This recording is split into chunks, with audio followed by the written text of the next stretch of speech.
کرتے ہیں دنیا میں وہ آج خود ہیومن رائٹس کی وائلیشن کر رہا ہے. اور یاسین صاحب کو نہ وکیل ہے ان کے پاس، نہ ان کے پاس کوئی بولنے کا رائٹ ہے، نہ ان کے پاس کوئی ملنے کا رائٹ ہے. تو یہ تو میں کہتا ہوں اس سے بڑی وائلیشن تو کوئی نہیں کر سکتی. اور اتنا بڑا ملک جو ہر کمیٹی میں UN کمیٹی میں بیٹھتا ہے اور ان کے ممبر بیٹھتے ہیں، وہ اس طرح اوپنلی اگر وائلیشن کر رہا ہے تو میں سمجھتا ہوں اس کے خلاف پاکستان کو اور دوسرے ملکوں کو آواز اٹھانی چاہیے.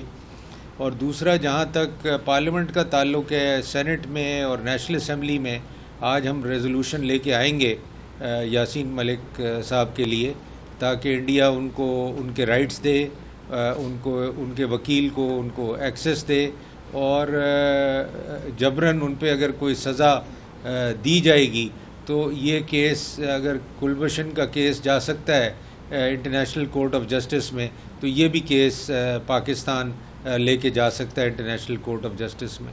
تو میں اس میں پرائم منسٹر سے بھی ملوں گا، پولیٹیکل لیڈر سے بھی ملوں گا، اور ہر طریقے سے ہم اس موومنٹ کو آگے بڑھائیں گے اور انشاءاللہ اس کو ایک انٹرنیشنل ایشو بنائیں گے، اور ان کو ان کے رائٹس دلوائیں گے یاسین صاحب کو اور ان کی فیملی کو، تاکہ یہ ان سے مل سکیں. اور جو بھی انڈیا کرنے جا رہا ہے، جو بھی انڈیا کی کوشش ہے کہ کشمیریوں کو اور کشمیری لیڈرز کو ہم اس طرح مار کے کشمیر میں موومنٹ ختم کریں گے، یہ ان کی بہت بڑی غلط فہمی ہے. یہ سوال ہی پیدا نہیں ہوتا کہ یہ ہوگا. اور انشاءاللہ کشمیریوں کو ہم ان کے رائٹس دلوائیں گے، اور کشمیر جو ہے وہ انڈیپینڈنٹ ہوگا، اور انشاءاللہ کشمیریوں کے ساتھ جو بھی ظلم کیا جا رہا ہے اس کے خلاف ہم آواز اٹھائیں گے، اور انٹرنیشنل فورمز پہ جو بھی ہیں اس پہ ہم آواز اٹھائیں گے. تھینک یو جی. اچھا سلیم ماڈوی والا صاحب، ہم نے دیکھا کہ ایک انڈیا جو اس فریڈم فائٹرز ہیں، ان کی فریڈم اسٹرگل ہے، اس کو ٹیررزم کے ساتھ جوڑ رہا ہے. تو اس کو کیسے دنیا کے سامنے لائیں گے کہ وہ فریڈم اسٹرگل ہے؟ اور دوسرا یہ کہ کلبھوشن کی آپ مثال دے رہے ہیں، وہ تو ٹیررسٹ ہے اور یہ تو فریڈم فائٹر. بالکل. تو میں یہی کہہ رہا ہوں کہ جب دیکھیں یہ بڑا ایک ہر ملک کے لیے بڑا آسان ہوتا ہے کہ جو بھی فریڈم اسٹرگل ہو اس کو ٹیررزم کی طرف لگا دیا جائے. تو کشمیر کا تو دنیا کو پتہ ہے، پیلسٹائن کا دنیا کو پتہ ہے کہ یہ ایک فریڈم اسٹرگل ہے، لوگوں کی اسٹرگل ہے، یہاں کوئی ٹیررزم نہیں ہے.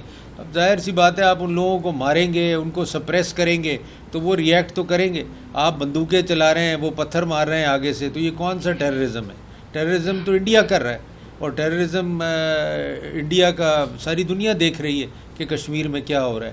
انٹرنیشنلی یہ کوشش کرتے ہیں کہ جی بلیک آؤٹ کیا جائے، میڈیا میں نہ آئے، مگر سب کو پتہ ہے وہاں کیا ہو رہا ہے. اور ابھی بھی آپ دیکھیں چیئرمین بلاول صاحب جب گئے ہیں USA اور چائنا، تو وہاں سب جگہ کشمیر کا ایشو انہوں نے ہائی لائٹ کیا ہے. تو یہ ایک اگر انڈیا یہ سمجھتا ہے کہ یہ ایشو کلوز ہو چکا ہے تو اس کی بہت بڑی غلط فہمی ہے. یہ ایشو کلوز نہیں ہوا، اور یہ چلتا رہے گا جب تک کہ کشمیریوں کو ان کے رائٹس نہیں دیے جائیں. جی جہاں تک آپ نے کلبھوشن جاتے کی بات کی تو وہ تو انڈین شہری تھا، لیکن یاسین ملک چونکہ کشمیر جو حیثیت ہے وہ تو ختم ہو گئی تھی اس حکومت میں، تو پھر قانون کیا کہتا ہے، کس طرح پاکستان اس طریقے سے؟ دیکھیں اس کی فیملی تو پاکستانی ہے، ان کی بیٹی تو پاکستانی ہے. تو جہاں تک ان کی فیملی ہے، ہم تو ان کی فیملی کے لیے سٹینڈ کریں گے. ان کے ضروری نہیں ہے کہ جی وہ ان کی سٹیزن شپ کچھ اور ہو، but he is a Kashmiri leader and we are fighting for Kashmiris and we will continue to fight for Kashmir. تو یہ this is out of question کہ اف انڈیا تھنکس کہ they can do anything they want against any citizen of Kashmir and nobody will say anything in the world, India is mistaken. We will raise this issue on every forum and we will make sure inshallah کہ the world hears that what India is doing to the Kashmiris. Mishal Malik صاحبہ یہ بتائیے گا کہ 19 تاریخ کو پردے جو کو سنا جی جس کے بعد حکومتی سطح پر اگر عالمی عدالت کی ہم بات کرتے ہیں کیونکہ وہی فورم اب بنتا ہے کہ اسی پہ جا کے ایک آواز بھائی جا سکتی ہے, یہاں پہ ہم قراردادیں پیش کریں یا مظاہرے کریں تو بھارت پہلے بھی ان کو خاطر میں نہیں جاتا. اس حوالے سے کیا حکومت نے آپ کو ٹھوس یقین دہانی کرائی یا ان دنوں میں کوئی ایسی بات ہوئی کہ وہ جا رہے ہیں یا نہیں جا رہے ہیں؟ دیکھیں اس وقت میں اچانک یہ سب کچھ ہوا ہے. 10 تاریخ کو ان کی ہیئرنگ ہوئی ہے جس کے اندر انہوں نے صرف ایک بات کی ہے کہ میری ایک ہی کنفیشن ہے کہ مجھے یہ پنش کیا جا رہا ہے کیونکہ میں حق خود ارادیت کی تحریک کو لیڈ کر رہا ہوں اسی طرح جس طرح گاندھی نے لیڈ کی, جس طرح بھگت سنگھ نے کی, اور یہ لافل ہے, یہ کوئی کرائم نہیں ہے اور انٹرنیشنل لا کے مطابق. اور اس ٹائم پہ جو کو ایکیوزڈ اور حریت کے لوگ تھے انہوں نے سب نے یہ سنا ہے. میری ڈیمانڈ یہ ہے کہ جو یہ جھوٹا نیریٹو ہندوستان پورے انڈیا میں پھیلا رہا ہے کہ یاسین ملک پلیڈز گلٹی, یہ سب سے گھٹیا قسم کی ان کا پروپیگینڈا ہے. میں تو ڈیمانڈ کرتی ہوں پبلک ہیئرنگ, جو بھی یک طرفہ فیصلے کیے جا رہے ہیں وہ بھی فوٹیجز میں انٹرنیشنل کورٹ آف جسٹس میں کہوں گی کہ وہ پریزنٹ کیے جائیں کہ میرے خاوند نے جو کنفیشن دی ہے وہ کیا کرائم ہے. It is under international law and humanitarian law, اور ہمارا تو بنتا ہی نہیں ہے کہ کسی کشمیری کا کیس جو ہے انڈین کورٹس کے اندر کیا جائے. یہ ایک ڈسپیوٹڈ ٹیریٹری ہے, یہ یو این کی امبریلا کے انڈر ہے. ابھی تو ہمارا فیصلہ ہی نہیں ہوا کہ ہمیں ابھی تک پلیبسٹ کا حق ہی نہیں دیا گیا.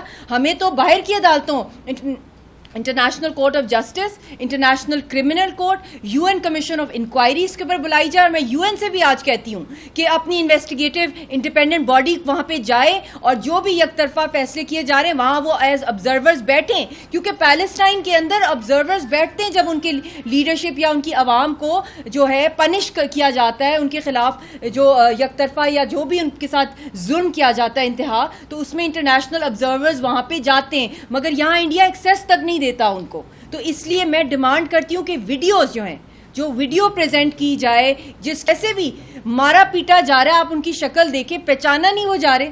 2 دفعہ ان کو ان 2 سالوں کے اندر ان کے سر کے سارے بال گرے, سر میں ان کو دانے ہوئے, پس نکلی ہے ان کو ٹانگوں کے اندر پس نکلی ہے کیونکہ اوپن ٹوائلٹ کے قریب ان کو سلایا جاتا ہے. اور قید تنہائی کے اندر ایک انسان کو رکھا.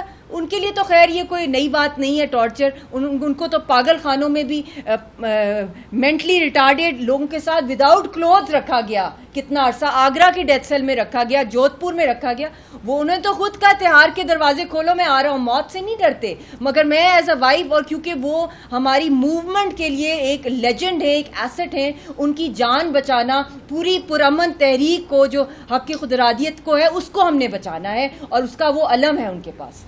میڈم یہ بتائیے گا کہ بین الاقوامی جو ادارے ہیں, آپ آئی سی جی کی بات کر رہے ہیں, پہلے یونائٹڈ نیشن نے پلیبسٹ کے لیے کہا گیا, تو جو بین الاقوامی ادارے ہیں وہ اپنی جو رولنگ ہے اس پر عمل درآمد کروانے میں ناکام ہے. تو آئی سی جی سے آپ کو کیا امید ہے, کیا وہ امید ہے کہ امپلیمنٹ کروائیں گے؟ مانڈوی صاحب آپ سے یہ سوال ہے کہ 25 مئی بڑا اہم دن ہے, ایک تو ان کا کیس کا فیصلہ بھی آ رہا ہے اور پاکستان میں بھی ایک لانگ مارچ ہوگا, تو اس سے آپ بتائیں سیاسی طور پہ اس کیس کو کیا نقصان ہے؟ انہوں نے سر اپیل بھی کی ہے پی ٹی آئی کو کہ وہ دھرنا یا مارچ منسوخ کرے, تو آپ بھی خان صاحب کو یہ اپیل کریں گے؟ دیکھیں میں تو یہ کہوں گا کہ یہ جو 25 مئی کی ایکسرسائز ہے خان صاحب کی, یہ ان فیوٹائل ہے, اس کا کوئی فائدہ نہیں ہے. اور یہ جب اتنے میجر ایشوز 25 مئی کو آ رہے ہیں ہمارے سامنے, تو وہ کہ کوئی اور ڈیٹ چوز کر لیں, 25 مئی کوئی ضروری نہیں ہے. اور دوسرا یہ ہے کہ یہ لانگ مارچ جو وہ کرنے جا رہے ہیں, اگر وہ الیکشن کی ڈیٹ ہے تو اس کے لیے اگر لانگ مارچ کرنے جا رہے ہیں تو بہتر یہ ہے کہ وہ گورنمنٹ کے ساتھ بیٹھیں, ان سے بات کریں, مل جل کے ایک الیکشن کی ڈیٹ ڈیسائیڈ کریں, بجائے یہ مارچ کے تھرو کوئی الیکشن کی ڈیٹ ان کو ملے. تو میں سمجھتا ہوں 25 مئی کی ڈیٹ ان کو ریکنسیڈر کرنی چاہیے, اور جو بھی فیوچر ڈیٹ ڈیسائیڈ کریں وہ مل بیٹھ کے گورنمنٹ سے کوئی الیکشن کا سلوشن نکالیں. اور کوئی کوشچن تھا؟ دیکھیے بین الاقوامی جو ادارے ہیں ان کے ساتھ تو اور بھی زیادہ بنتا ہے ہمارا, کیونکہ جب آرٹیکل 370 اور 35A کو ایبریگیٹ کیا ہے تو انہوں نے اس وقت international law, humanitarian law, U N کی قراردادوں کو, بائی لیٹرل ٹریٹیز کو, سب کو, جنیوا کنونشنز کو, انٹرنیشنل کووننٹ, سب کو سپر سیڈ اور سر پاس کر کے یہ ایک یونیلیٹرل ڈیسیجن بنایا اور کشمیریوں کے خلاف ایک لا فیئر کیا. اس کے بعد سے لے کر اب تک وار کرائمز اور جینوسائیڈ ہو رہے جو سخت خلاف ورزی ہے 4th جنیوا کنونشن کی. تو ویسے بھی بنتا ہے کیونکہ پاکستان از اے main party, signatory, legal right ہے پاکستان کا کہ وہ ان قراردادوں کا سگنیٹری ہے کہ وہ یہ کیس جو انٹرنیشنل عدالتوں میں لے کے جائے, مگر وہ آرٹیکل 370 یو این قرارداد ہوں. مگر جو ہمارا کیس ہے ایز انڈیویجول فیملی اگریو پارٹی جو ہے وہ کیس ایک سیپریٹ کیس ہے, اس کو بھی انٹرنیشنل کورٹس میں چیلنج کیا جا سکتا ہے کیونکہ وہ بھی یک طرف طرفہ اور ایک ڈسپیوٹڈ ٹیریٹری کے اتنے بڑے لیڈر کو ہینگ کرنا چاہ رہے ہیں. Thank you G.